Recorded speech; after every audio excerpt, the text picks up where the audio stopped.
Chat Sports, what's going on? Welcome into another edition of NBA Now, and I'm finally back. So I'm going to break down the Lakers roster for next season. Now look, I've done this one before, but the Lakers roster's gone through a ton of changes, so I'm going to break all those down and tell you what it looks like right now. Starting out with the top four players for the LA Lakers, and I think it's pretty clear who the top four are for next season. It's LeBron James, Anthony Davis, Kyle Kuzma, and Danny Green. Now, we're not 100% sure all these guys are going to start, but we'll get into that in just a second. One guy that we know that will start will be LeBron James. Now, apparently he's going to start at the point guard position. We'll see if that actually happens, but I do expect him to have the ball in his hands most of the time. Look, he's still the king. He's still the main guy in LA, the main guy in the NBA for that matter. You know what you're going to get out of LeBron James every single night. Now, one of the newer guys in town, Anthony Davis, on the other hand, we're going to see what we get from him. Look, he's a double-double machine. He always has been. He always is in New Orleans. Always was in New Orleans, I guess I should say. And you really expect him to be the second best, if not the best player on this Lakers team next season. And look, when you get the dynamic duo of LeBron and Anthony Davis, it's absolutely ridiculous. LeBron last year in a quote-unquote down season put up 27.4 points per game, 8.5 boards, and then 8.3 assists. Meanwhile, Anthony Davis in New Orleans put up 25.9, 12 boards, and then he blocked shots at a great rate at 2.4. For both of these guys, it was kind of a down year. LeBron with injuries, Anthony Davis with all of his drama in New Orleans. But now they get to team up together in LA and be one of, if not the most dynamic duo in the league next season. Now, the guy everybody expects to be the third star in Los Angeles eventually is Kyle Kuzma. He's been with Team USA this offseason. He's been putting in a lot of work. I like what I've seen out of him. It looks like he's getting more and more mature. And last year, obviously he had the ball in his hands a lot because the Lakers weren't winning games after LeBron went down. He put up the numbers you'd expect him to. 18.7 points per game and 5.5 boards. Pretty good rebounder. Could be a little bit better for his size. But at the end of the day, the thing I need to see from Kyle Kuzma is that efficiency go up. He shot 45.6% from the field and 30.3% from three. Pretty good, respectable, but it needs to get better if he wants to be a true third option on this LA team. Now with Kuzma, does he start or does he come off the bench? It's going to be interesting to see. I think he's perfectly suited in that six-man role next season. However, one guy that absolutely should start at the two guard, it's Danny Green. He does everything you want him to do. He's a 3-and-D type player. He defends guards. He defends wings. He knocks down open shots. I mean, in all reality, he was a key piece to this Toronto Raptors championship team, and he kind of gets overlooked because Kawhi left, but Danny Green also left. He was in that starting five. He was an important player, and one of the most important things about him is that he can shoot the three ball. I mean, last season, the top three-point shooters when it comes to percentage was Joe Harris of the Brooklyn Nets at 47.4%. Danny Green, obviously with the Raptors last year at 45.5%. And then Seth Curry of the Dallas Mavericks, formerly with the Portland Trailblazers, he also shot 45%. Danny Green's right there at number 2. That's what you need with guys like LeBron and AD on the floor. You need elite three-point shooters. That's what he is. So let's circle back around to AD and LeBron. Which of the two is going to be the Lakers' go-to player next season? It's crunch time. You need one bucket. Who are you giving it to? If you think it's going to be AD, type AD. If you think it's going to be LeBron, type LJ in the comment section below. I got to go with the king. I'm always giving the ball to LeBron in crunch time. So that's the top four. But let's get into another set of four players. These are the potential starters in Los Angeles next year because I don't really know what this starting five is going to look like quite yet. We obviously have LeBron. We obviously have AD. I'm pretty sure Danny Green is going to start. I think that's almost a given. But who else fills out that roster? Your potential starters are Dwight Howard, JaVale McGee, Rajon, Rondo, and Kentavious, Caldwell-Pope. So let's start with the newest Laker. It's Dwight Howard. Look, last year he was with the Washington Wizards. He kind of was with the Wizards, I guess I should say, because he was hurt all the time. But before that, before this weird offseason and weird season before for Dwight, he had a really nice year in Charlotte in 2017-2018. 16.6 points per game. 12.5 boards. This is another guy who was a double-double machine when he was healthy. Pretty good shot blocker at 1.6. Obviously nothing like his Orlando days. And he played in 81 games for the Hornets. I mean, this was just 2 years ago, Dwight Howard. So maybe, just maybe he can get back to that. And if he does, he's an obvious candidate to be a starting center in Los Angeles. And let's also not forget, that he has played the second most amount of years in the league behind LeBron James. LeBron's played 16, Dwight Howard's played 15, so he gives you experience. And let's look at that starting five with Dwight Howard on the floor. You got Dwight in the middle, Anthony Davis at the power forward position where he's more comfortable. LeBron James is your 3, who's really going to handle the ball more. Danny Green at the 2. And I've got Rondo in there as the quote-unquote starting point guard just because he can actually guard point guards. But I don't know if he's going to be there or not. We'll get to him in just a minute. Let's talk about another potential starter at the 5, though. JaVale McGee. I mean, last season he really did step up. He looked a lot better. He wasn't his Shaqtin' a fool JaVale McGee. He actually looked like a solid starting center in the NBA. And the numbers proved that. I mean, 12 points per game, 7.5 boards, and really a feared rim protector at 2 blocks per game. And oh yeah, that 12 points per game, that was a career high for JaVale McGee. So you have to think that Frank Vogel and Jason Kidd are at least going to consider him for that starting center position. Now let's look at another guy. Let's go a different route. We looked at 2 centers. I want to look at a wing that could potentially start because you got LeBron at a wing position. You got Danny Green at a wing position. Maybe you want one more, and that is Kentavious Caldwell-Pope. Now, Caldwell-Pope's had his off-the-court issues.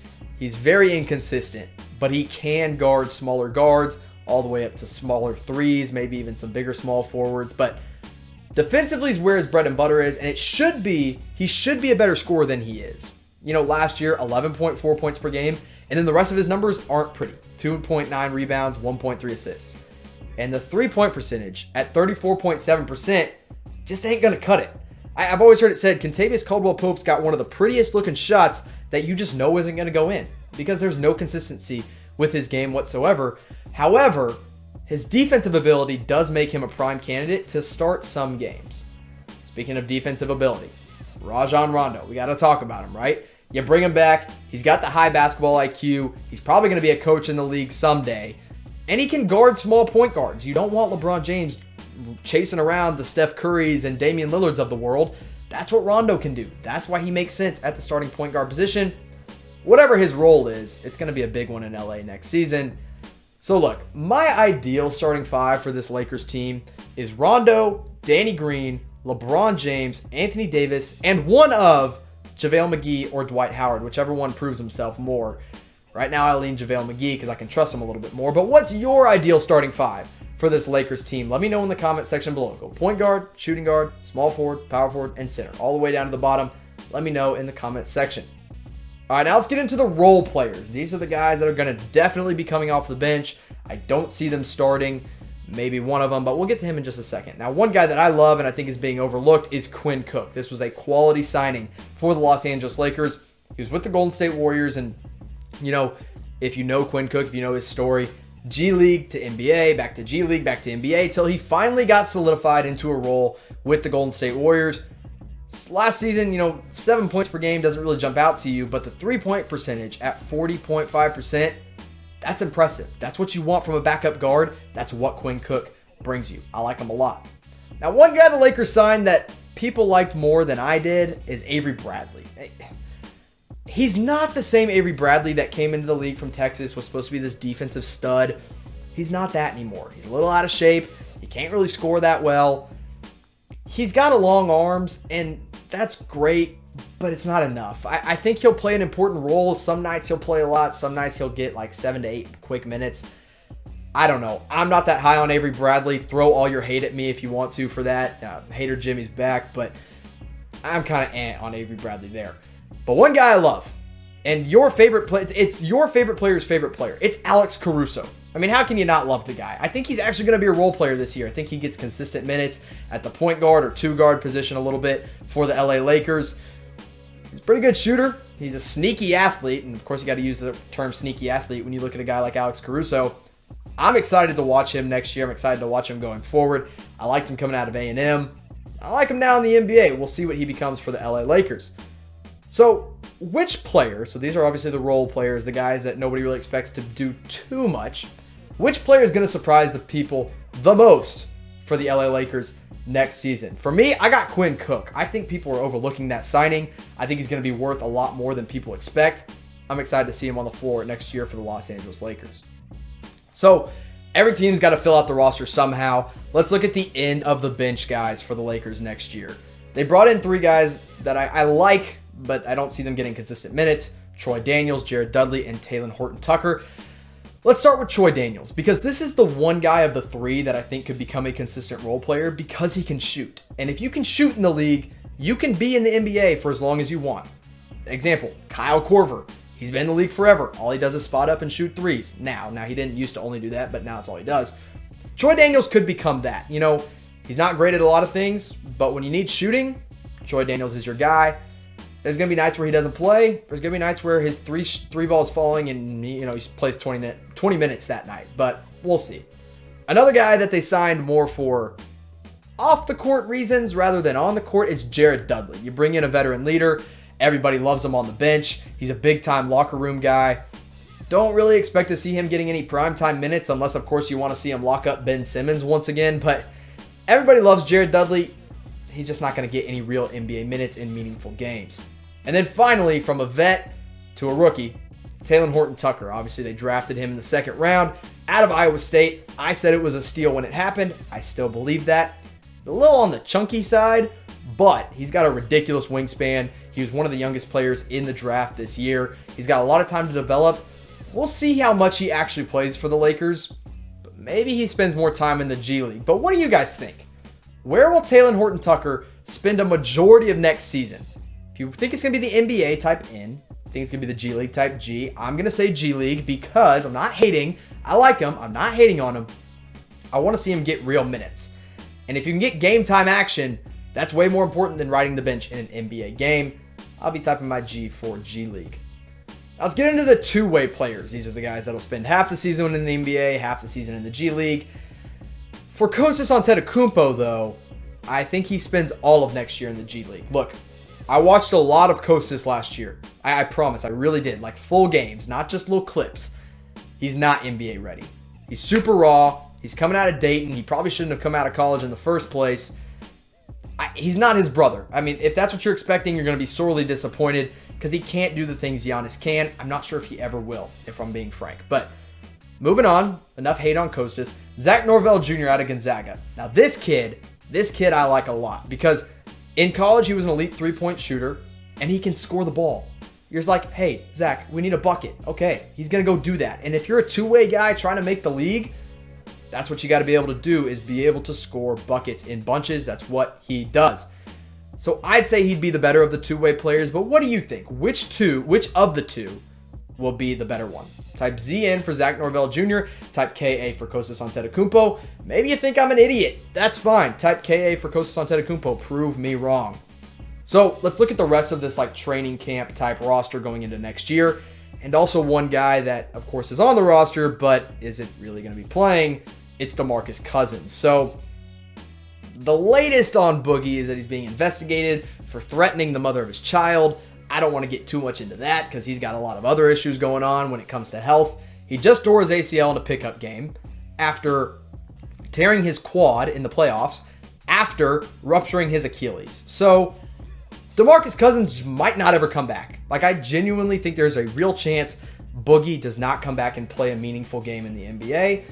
I hope that's not the case, but it's very realistic. If you're dealing with 3 of the biggest injuries in the NBA, that's a huge problem. So you got to ask the question, when will he return? How will he return? And will he ever return? I don't know anymore. But enough about Boogie. Let's go into another guy who's on an Exhibit 10 contract. This is Demetrius Jackson. Now, you probably remember him from his days in Notre Dame because his days in the NBA have been forgettable. This is going to be his 5th season. He spent time with Boston, Houston, and Philadelphia. And over 4 years, he's only played 26 games. However, I will say this, he's still only 24 years old. So maybe, just maybe, there's a spot for him somewhere in the league. Now, one guy that I just love, I hope he makes an NBA roster. I don't think it'll be the Lakers, but maybe. Devontae Cacok out of UNC Wilmington. Look, in the Summer League, this guy killed it. Now, he's only on a training camp roster deal, so we'll see what happens there. 12 points per game, 8.5 boards, and he shot 60% from the field. He's just a big dude that kind of bullies himself down low. I like him.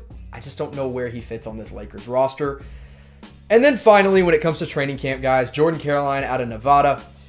Another guy that had a really impressive summer league for this LA Lakers team, 14.6 points per game and 4 boards, but that's not that important when you look at his three-point percentage, 47.1%. I think he could play some meaningful minutes in the NBA sometime. I don't think it'll be with the Lakers next year. Maybe he's on a G League contract. I think he would be able to develop really nicely for the Lakers. So, guys, we just went through the whole roster. I mean, we went top to bottom. We went LeBron James all the way down to Devontae Cacok. So, here's what I want you to do. I want you to tell me what seed the Los Angeles Lakers are going to finish as next season. Put it down in the comment section below, and then I'll let you know what I think.